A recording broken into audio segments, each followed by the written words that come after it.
রব্বুল আলামিন আমাদেরকে দুনিয়ার মাধ্যমে পাঠিয়েছেন পরীক্ষা নেওয়ার জন্য। আমরা যুগে যুগে পরীক্ষা দিব। দুনিয়াটা হচ্ছে একটা পরীক্ষার জায়গা। যখন আমি মারা যাব তখন আমার সব কিছু বন্ধ হয়ে যাবে। মাল সম্পদ, ধন, বিবি বাচ্চা কিছুই আমার কাজে আসবে না। আল্লাহ বলেন আইয়ুকুম আহসানু আমালা, যে পরিপূর্ণ আমল নিয়ে আসতে পারবে সেই সর্বোত্তম হবে। ইয়া আইয়ুহাল্লাযীনা আমানু ইত্তাকুল্লাহ হাক্কা তুকাতিহি ওয়া লা তামুতুন্না ইল্লা ওয়া আনতুম মুসলিমুন। রব্বুল আলামিন তার পবিত্র গ্রন্থে ইরশাদ করেন, মুমিনদেরকে ডেকে বলেন ইয়া আইয়ুহাল্লাযীনা আমানু, ও মুমিনরা শুনো, ইত্তাকুল্লাহ, তোমরা আল্লাহকে ভয় করো। শুধু ভয় করলে হবে না, হাক্কা তুকাতিহি, ভয় করার মতো আল্লাহকে ভয় করো। ওয়ালা তামুতুন্না ইল্লা ওয়া আনতুম মুসলিমুন, এবং খবরদার আমার কাছে তোমরা মুসলমান না হইয়া আসিও না। আমাদের ভিতরে, আপনাদের ভিতরে আজকে আল্লাহর ভয় নাই, যেহেতু আমরা আজকে গুনার দিকে বেশি দৌড়াই। আমার ভয় যদি আল্লাহর ভিতরে থাকতো, আল্লাহ আমাকে দেখছেন, সর্ব অবস্থায় আল্লাহ আমাকে দেখতেছেন, তাহলে এই ভিতরে ভয়টা যদি আমার ভিতরে থাকতো, আমি গুনার কাজে যাইতাম না, আমি গুনার কাজ করতাম না।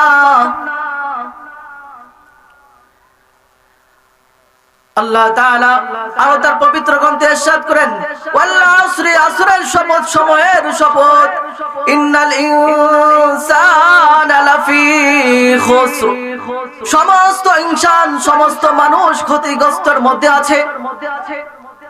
আল্লাহ জাল্লা জালালুহু সময়ের কসম করে বলেন সমস্ত মানুষ ক্ষতিগ্রস্তের মধ্যে আছে।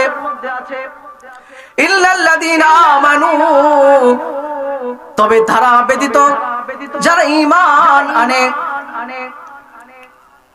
ওয়া আমিলুস সালিহাত, এবং নেক কাজ করে, ওয়া তাওয়াসাউ বিল হক, এবং সর্ব অবস্থায়, সব অবস্থায় সে সত্য কথা বলে, ওয়া তাওয়াসাউ বিস সাবর, এবং তার উপর যত বিপদ আপদ আসে সব বিপদ আপদে সে ধৈর্য ধারণ করে। ওই চার শ্রেণীর মানুষ ব্যতীত সব মানুষ ক্ষতিগ্রস্তের মধ্যে আছে। যারা ঈমান আনবে, যারা নেক কাজ করবে এবং আমলে সলিহা করবে, সত্য কথা বলবে, ধৈর্য ধারণ করবে, ওই চার শ্রেণীর মানুষ ব্যতীত সব মানুষ ক্ষতিগ্রস্তের মধ্যে আছেন। রাসূলুল্লাহ সাল্লাল্লাহু আলাইহি ওয়াসাল্লাম তার হাদিস গ্রন্থে বলেন, আদ-দুনিয়া হুলওয়াতুন খাদিরাতুন, দুনিয়াটা হচ্ছে একটা চাকচিক্যময়, সবুজ শ্যামলে ভরপুর। দুনিয়াটা মধুময়, দুনিয়া আমার কাছে ভালো লাগবে। দুনিয়া একটা মধুময় চাকচিক্য জায়গা। আল্লাহ জাল্লা জালালুহু আপনাকে আমাকে দুনিয়াতে পাঠাইছেন। হাদিসের মধ্যে বলেন, আদ-দুনিয়া হুলওয়াতুন খাদিরাতুন ফাইন্নাল্লাহা মুস্তাখলিফুকুম ফিহা, আল্লাহ জাল্লা জালালুহু আমাকে দুনিয়াতে পাঠিয়েছেন পরীক্ষা নেওয়ার জন্য। আমাকে পরীক্ষা হবে, আমার পরীক্ষা নেওয়ার জন্য আল্লাহ আমাকে দুনিয়াতে সৃষ্টি করেছেন। রব্বুল আলামিন তার পবিত্র গ্রন্থে আরো বলেন, আফাহাসিবতুম আন্নামা খলাকনাকুম আবাসা আন্নামা ইলাইনা লা তুরজাউন, ও বান্দা তোমরা কি মনে করেছো আমি তোমাদেরকে দুনিয়াতে অনর্থকভাবে সৃষ্টি করেছি? আমি তোমাদের কোন জিন ইনসানকে আমি দুনিয়ার মধ্যে অনর্থকভাবে সৃষ্টি করি নাই। আফাহাসিবতুম আন্নামা খলাকনাকুম আবাসা ওয়া আন্নামা ইলাইনা লা তুরজাউন, তোমরা কি ধারণা ভেবেছো তোমরা আমার কাছে ফিরে আসতে হবে না। তোমরা কি ধারণা করেছো তোমরা আমার কাছে ফিরে আসতে হবে না? ওমা খলাকতুল জিন্না ওয়াল ইনসা ইল্লা লিয়াবুদুন, আমি জিন জাতি এবং মানুষ জাতিকে সৃষ্টি করেছি আমার গোলামি করার জন্য, আমার ইবাদত করার জন্য। আমি জিন এবং ইনসান জাতিকে সৃষ্টি করেছি আমার গোলামি করার জন্য, আমার ইবাদত করার জন্য। যেদিন থেকে আমি ইবাদত বাদ দিলাম, যেদিন থেকে আমি রব্বে কারীমের গোলামি বাদ দিলাম, সেদিন থেকে আমার উপর একের পর এক মুসিবত আসতে শুরু করছে। আজকে আমি কোনো কাজে বরকত পাই না, কোনো কাজে শান্তি পাই না। আমার সন্তান আমার কথা শুনে না, আমার বিবি আমার কথা শুনে না। সন্তান মা বাবার অবাধ্য হয়ে যায়। আমরা দিন দিন দিন থেকে যত দূরে সরে যাই, আমাদের উপর একের পর এক বিপদ আর মুসিবত আসতে শুরু করে। ইমানের পরীক্ষা দিয়েছিলেন যুগ আম্বিয়া ইকরাম আলাইহিস সালাতু ওয়াস সালাম। তেমন ভাবে হযরত আইয়ুব আলাইহিস সালাতু ওয়াস সালামকে আল্লাহ জাল্লা জালালুহু 12 থেকে 18 বছর তাকে ইমানের পরীক্ষা নিয়েছেন। হযরত আইয়ুব আলাইহিস সালাতু ওয়াস সালাম তিনি তার ধন সম্পদের কোনো অভাব ছিল না। তিনি এলাকার মধ্যে অনেক রাজত্ব ছিলেন, অনেক ধন সম্পদ আল্লাহ তাআলা তাকে দান করেছেন।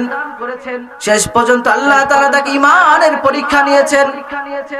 হযরত আইয়ুব আলাইহিস সালাতু ওয়াস সালামের একদিন ফজরের সময় পয়গম্বর যখন দেখছেন তার শরীর দেহ মুবারক গুলা পচতে শুরু করলো, পচন ধরতে শুরু করলো। হযরত আইয়ুব আলাইহিস সালাতু ওয়াস সালাম ফজরের নামাজের সময় তার সমস্ত দেহ যখন পচে যাচ্ছে, হঠাৎ করে যখন সে দেখলো তার জিহ্বার মধ্যেও পচন ধরতে শুরু করলো। আইয়ুব আলাইহিস সালাতু ওয়াস সালাম যখন তার সমস্ত দেহগুলা পচে যাচ্ছে, দুর্গন্ধে এলাকার মানুষ রাস্তাঘাট দিয়ে চলতে পারে নাই। তখন আইয়ুব আলাইহিস সালামের কাছে এলাকার মানুষ এসে বলে, আইয়ুব হয়তো তুমি এলাকার মধ্যে থাকো, না হলে আমরা এলাকার থেকে চলে যাই। তখন বলে আইয়ুব আলাইহিস সালাতু ওয়াস সালাম তিনি তো পয়গম্বর, তিনি তো উম্মতদেরকে কষ্ট দিতে পারেন না। তখন তিনি তার বিবিকে নিয়ে নির্জন একাকিত্বভাবে গভীর জঙ্গলে চলে গেলেন। হযরত আইয়ুব আলাইহিস সালাতু ওয়াস সালাম যখন তার জবান মোবারকে পচন ধরতে শুরু করলো, তখন আইয়ুব আলাইহিস সালাতু ওয়াস সালাম আল্লাহর কাছে চিৎকার করে বলতেছেন, আল্লাহ ওগো আল্লাহ, তুমি আমার সমস্ত দেহগুলো পচে ফেলতেছো, আমার কোনো আফসোস নাই, কিন্তু আল্লাহ শেষ পর্যন্ত তুমি আমার জবান দ্বারা, যে জবান দ্বারা তোমার জিকির করি, যে জবান দ্বারা তোমাকে ডাকি, এই জবানের মধ্যে যতক্ষণ তুমি আমাকে পছন্দ করছো আল্লাহ, আমি তখন তোমাকে কিভাবে ডাকবো, আমি তখন কিভাবে তোমাকে ডাক দিব। আইয়ুব আলাইহিস সালাতু ওয়াস সালাম এই কথা আসমান পর্যন্ত চলে গেল।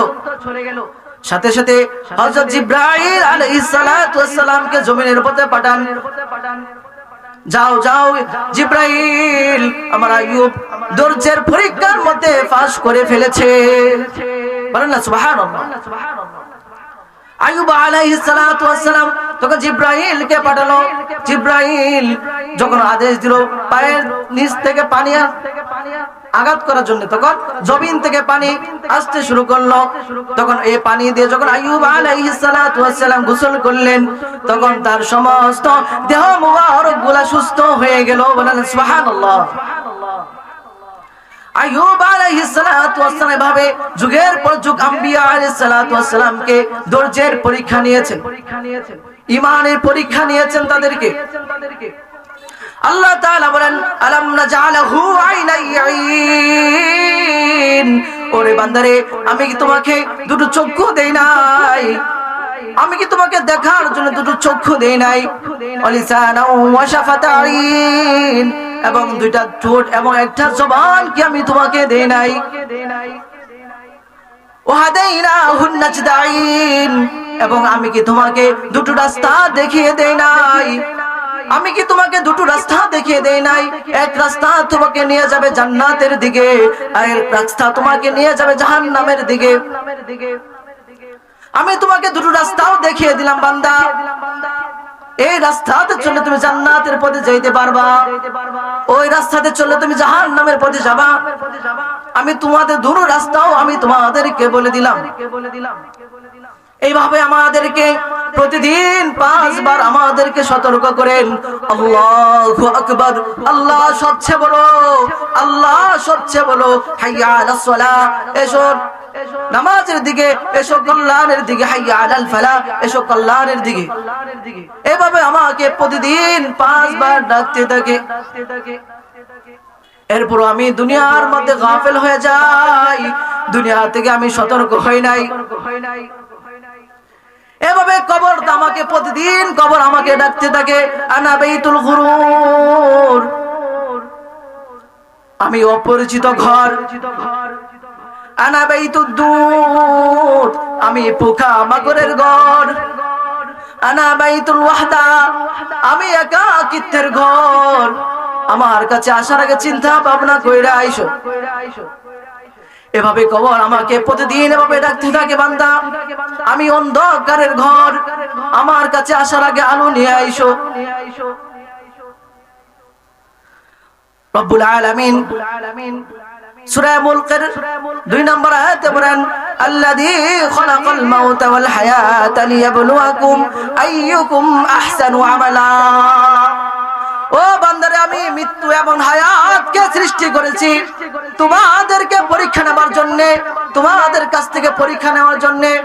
যে লিয়াবলুয়াকুম আইয়ুকুম আহসানু আমালা, তোমাদের কাছে আমলে কে বেশি উত্তম, তোমাদের মধ্যে আমলে কে বেশি উত্তম, এটাকে আমি পরীক্ষা নেওয়ার জন্য আমি দুনিয়াতে তোমাদেরকে সৃষ্টি করেছি, মৃত্যু এবং হায়াতকে সৃষ্টি করেছি।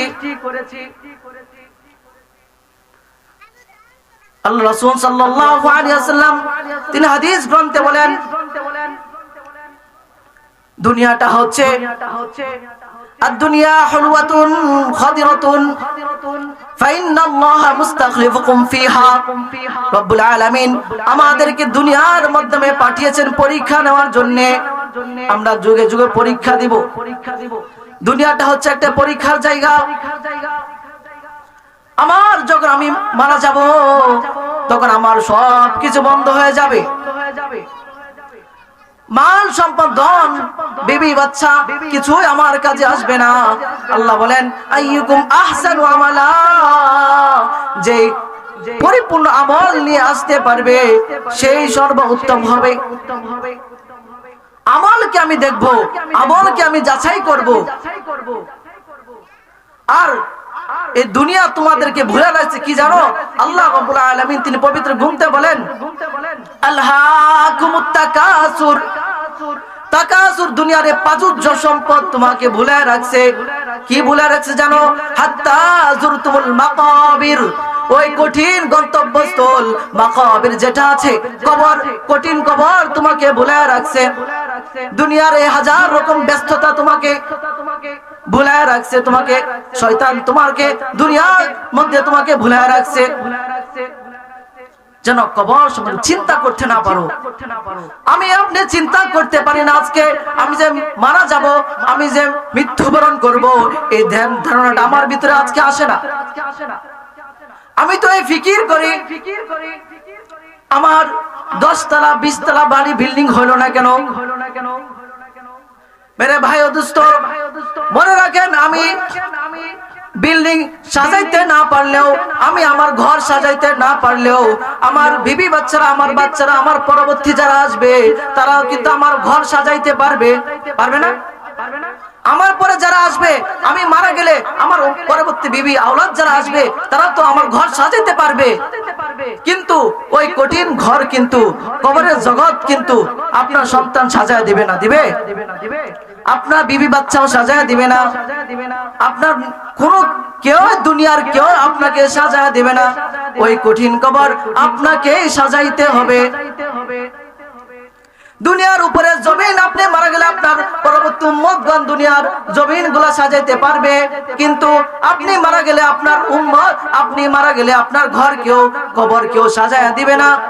আপনার সন্তানও আপনার ঘর, কবর সাজায়া দিবে না। আমার তৈরি আমাকেই হতে হবে, আমার সওয়াল জবাব আমাকেই দিতে হবে। আল্লাহ রাব্বুল আলামিন তিনি বলেন, আমি প্রতিটি জিন এবং ইনসানকে সৃষ্টি করেছি আমার ইবাদত করার জন্য, আমার গোলামি করার জন্য। আমি যখন রব্বুল আলামিনের সেজদা বাদ দিলাম, গোলামি বাদ দিলাম, তখন আমার উপর একের পর এক মুসিবত আসতে শুরু করছে। প্রতিটি পুরুষ দুনিয়ার মধ্যে একটা জিম্মাদারি, দায়িত্বশীল। আল্লাহ তাআলা আমাকে আপনাকে এই জিম্মাদারি দিয়ে দুনিয়ার জমিনে পাঠিয়েছেন। আমার উপরে জিম্মাদারি আছে, আপনার উপরে একটা জিম্মাদারি আছে, দায়িত্বশীল সম্পর্ক আছে। ওই আমানত আর দায়িত্বশীল সম্পর্কে আল্লাহ তাআলার কাঠ করে দাঁড়িয়ে আমাকে জবাবদিহি করতে হবে। রব্বুল আলামিন তার পবিত্র গ্রন্থে ইরশাদ করেন, ইয়া আইয়ুহাল্লাযীনা আমানু ইসতাঈনু বিস-সাবরি ওয়াস-সালাহ। ও মুমিনরা তোমরা শুনো, তোমরা আমার কাছে সাহায্য চাও। ইসতাঈনু বিস-সাবরি ওয়াস-সালাহ, তোমরা ধৈর্য আর সালাতের মাধ্যমে তোমরা আমার কাছে সাহায্য চাও। আল্লাহ তাআলার সাহায্যের পথ বলে দিয়েছেন। তোমরা আমার কাছে কিভাবে সাহায্য চাওয়া? বান্দার কাছে তুমি হাত পাতবা না। দুনিয়ার কোন বান্দার কাছে তুমি হাত পাইতো না। আল্লাহর কাছে বলো, আল্লাহ আমার ওই জিনিস লাগবে, তুমি দাও। আল্লাহ দিতে রাজি, কিন্তু আমরা চাইতে জানি না। আল্লাহ রাব্বুল আলামিন বলেন, বান্দা তুমি আমার কাছে চাও, কিভাবে চাবে? ইসতাঈনু বিস-সাবরি ওয়াস-সালাহ, ধৈর্য আর নামাজের মাধ্যমে তুমি আমার কাছে সাহায্য চাও। ইন্নাল্লাহা মা'আস-সাবিরিন, নিশ্চয় আল্লাহ ধৈর্যশীলদের সাথে আছেন। নিশ্চয় আল্লাহ ধৈর্যশীলদের সাথে আছেন। আল্লাহ তাআলা বলে দিচ্ছেন, ওয়ালানাবলুওয়ান্নাকুম বিশাইইম মিনাল খাউফ, বান্দারে আমি তোমাকে অনেক সময় তোমাকে বিভিন্ন মাধ্যমে পরীক্ষা নেব। তোমাকে ওয়ালানাবলুওয়ান্নাকুম বিশাইইম মিনাল খাউফ, কখনো তোমাকে ভয় দিয়ে তোমাকে আমি পরীক্ষা নেব। ওয়ালানাবলুওয়ান্নাকুম বিশাইইম মিনাল খাউফি ওয়াল জুউ, কখনো তোমাকে ক্ষুধার্ত ফেলে আমি তোমাকে পরীক্ষা নেব। ওয়াল-আনফুসি ওয়াস-সামারাত, কখন আমি তোমার ফসল আদি জমিন আদির ক্ষতি করে আমি তোমার কাছ থেকে পরীক্ষা নেব। এরপর আল্লাহ তাআলা বলেন, ওয়াবাশশিরিস সাবিরিন, আপনি ধৈর্যশীলদেরকে সুসংবাদ জানিয়ে দিন। ইন্নাল্লাহা মা'আস-সাবিরিন, নিশ্চয় আল্লাহ ধৈর্যশীলদের সাথে আছেন। আল্লাহ জাল্লা জালালু তিনি বলছেন, বান্দারে তোমরা আমার কাছে সাহায্য চাও, আমি তোমাকে বিভিন্ন জিনিসের মাধ্যমে আমি তোমাকে পরীক্ষার মাধ্যমে নিব। কখনো আমি তোমাকে তোমার কাছ থেকে মালকে ছিনিয়ে নিয়ে আমি তোমাকে পরীক্ষার মাধ্যমে ফেলবো। কখনো আমি তোমাকে ক্ষুধার্ত অবস্থায় রাখা তোমাকে আমি পরীক্ষার মাধ্যমে নেব, এবং তোমাকে কোন সময় তোমার জমিন আদি ফসল আদির ক্ষতি করে আমি তোমাকে পরীক্ষা নিব। এবং ওই পরীক্ষার পরে আল্লাহ বলছেন, অবশ্যই সাবিরিন, যারা ধৈর্য ধারণ করবে তাদেরকে আপনি সুসংবাদ জানিয়ে দিন। ইন্নাল্লাহা মা'আস সাবিরিন, নিশ্চয় আল্লাহ ধৈর্যশীলদের সাথে আছেন। আল্লাহ সুবহানাল্লাহ। এজন্য সমস্ত কাজে ধৈর্য হারা না হওয়া। আল্লাহ আমাকে দিচ্ছেন না। অনেক সময় আমরা রোগ হলে বলি, আল্লাহ শুধু আমাকে দেখছেন আর কাউকে পান নাই। কিন্তু এরকম কথা না বলা। অসুস্থ হলে আল্লাহ হাদিসের মধ্যে আছে, নি'মাতান মাগবুবুন ফীহিমা কাসীরুম মিনান নাস, আস-সিহহাতু ওয়াল ফারাগ, দুইটি নিয়ামত এমন আছে, এই দুইটি নিয়ামত সম্পর্কে সমস্ত মানুষগুলা উদাসীন হয়ে যায়। নি'মাতান মাগবুবুন ফীহিমা কাসীরুম মিনান নাস, ওই অধিকাংশ মানুষগুলা কি হয়ে যায়? এই দুইটা নিয়ামত সম্পর্কে গাফেল হয়ে যায়। as-sihat wal farag, একটা হচ্ছে সুস্থতা আর একটা হচ্ছে অবসরতা। এই সুস্থতা আর অবসরতার টাইমটা আমি কিভাবে কাজে লাগাবো, এই কাজে লাগার তখন আমি ভুলে যাই। যখন আমি সুস্থ থাকি তখন আমি সমস্ত কিছু ভুলে যাই। আল্লাহ তাআলা যে আমার উপর হুকুম আছে ওই হুকুমগুলো আমি ভুলে যাই। আর যখন অবসরতা থাকি তখন হাজার রকম শয়তানি চিন্তা ভাবনা আমার ভিতরে ঢুকে পড়ে না। যখন আমরা দেখেন, যখন আমরা কি হয়ে যাই, চিন্তা করতে পারি না আমরা। আল্লাহ তাআলা আমাকে দুইটা জিনিস বলছে, এই দুইটা নিয়ামত সম্পর্কে অধিকাংশ মানুষের গাফেল থাকে। সুস্থতা একটা অবসরতা, এই দুইটা নিয়ামত বিশাল বড় একটা নিয়ামত। সুস্থতা আল্লাহ তাআলা বিরাট বড় একটা নিয়ামত। আর হচ্ছে কি অবসরতা। অবসরতা আল্লাহ তাআলার এক বিরাট বড় নিয়ামত। আল্লাহ জাল্লা জালালুহু আপনাকে আমাকে অল্প পরিমাণে হায়াত দিয়ে দুনিয়ার জিন্দেগিতে পাঠিয়েছেন। আল্লাহ জাল্লা জালালুহু আপনাকে সুযোগ দিয়েছেন, বান্দা যাও দুনিয়ার জমিনে পাঠাইলাম, কামাই করে নিয়ে আসো। দুনিয়ার মধ্যে তুমি অন্যায় করবা, সুদ ঘুষ চিন্তায় রাহাজানি করবা, কিন্তু আমি তোমাকে কোন সময় পাকড়াও করব না। কিন্তু বান্দা আমার কাছে তোমাকে আসতেই হবে। আর আমার কাছে যখন তোমরা আসবা, চিন্তা ভাবনা করে আমার কাছে তোমরা আইসো। আমি দুনিয়ার মাধ্যমে তোমাদেরকে সুযোগ দিয়েছি। গুনাহ করলেও তোমাকে বাধা নাই, নেকির কাজ করলেও তোমাকে বাধা নাই, সব কিছু উপার্জন করতে পারবা। দুনিয়ার মাধ্যমে কেউ তোমাকে বাধা দিবে না। কিন্তু যখন ময়দানে মাহশারে আমার হিসাব নিকাশ আমাকে দেওয়া হবে, আমার আমলনামা যখন আমাকে দেওয়া হবে, তখন আমার সামনে বলা হবে, আমার আমলনামা যখন আমার সামনে দেওয়া হবে, আমার হিসাব নিকাশ আমাকেই যখন দিতে হবে, তখন ওই দিন আমরা আফসোস করব, আর একটু আমল কেন করলাম না, আর একটু নেকির কাজ কেন করলাম না। মুআজ্জাজ হাজিরিন, আমরা দুনিয়ার জমিনে আল্লাহ জাল্লা জালালুহু আমাদেরকে পাঠিয়েছেন এই জন্যই যে বান্দা তোমরা আমার ইবাদত গোলামি করবা। আমার ইবাদত আর গোলামি তোমরা দুনিয়ার মাধ্যমে করবা। আর আমার গোলামি করার জন্য আমি তোমাকে দুনিয়ার মাধ্যমে পাঠিয়েছি, আমার ইবাদত করার জন্য। মুআজ্জাজ হাজিরিন, যখন আমরা নেকির কাজ থেকে দূরে সরে যাচ্ছি আর গুনার কাজ যখন বেশি বেশি করছি, হাদিসের মধ্যে আছে আমার উম্মতের মধ্যে শেষ জামানা এমন একটা জামানা আসবে, এই জামানার মধ্যে আমরা পড়ে গেছি, যখন হাতের তালার মধ্যে যেভাবে জ্বলন্ত কয়লা রাখলে যেভাবে কঠিন হয়, এর চেয়ে বেশি কষ্ট হয়ে যাবে আমার ঈমানটাকে টিকে রাখার জন্য, আমার ঈমানটাকে ধরে রাখার জন্য। হাতের তালার মধ্যে যেভাবে জ্বলন্ত কয়লা রাখলে যেভাবে কষ্ট হয়, এর চেয়ে বেশি কষ্ট হয়ে যাবে আমার ঈমানটাকে বাঁচাবার জন্য। কারণ মানুষগুলা সকালবেলা সে মুমিন মুত্তাকি হবে, সন্ধ্যাবেলায় সে আবার কাফের হয়ে যাবে, আবার সন্ধ্যাবেলায় মুমিন মুত্তাকি হবে, আবার সকালবেলায় সে আবার কাফের হয়ে যাবে। সে তার দিনকে বিক্রি করে দিবে, সে তার দুনিয়ার স্বার্থের মধ্যে পড়ে তার দিনকে বিক্রি করে দিবে। এই কঠিন জামানায় আমরা বসবাস করছি। আজকে দেখেন দুনিয়ার মাধ্যমে দুনিয়ার জমিনের মধ্যে শান্তি নাই, মিল মহাব্বত নাই,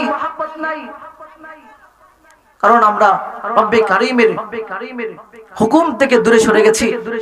রব্বে কারীমের যে নাজ নিয়ামত আমার উপর ছিল, ওই নাজ নিয়ামত গুলোর থেকে আমরা দূরে সরে গেছি। এই জন্য একের পর এক বিপদ আমাদের উপর আসতে থাকে।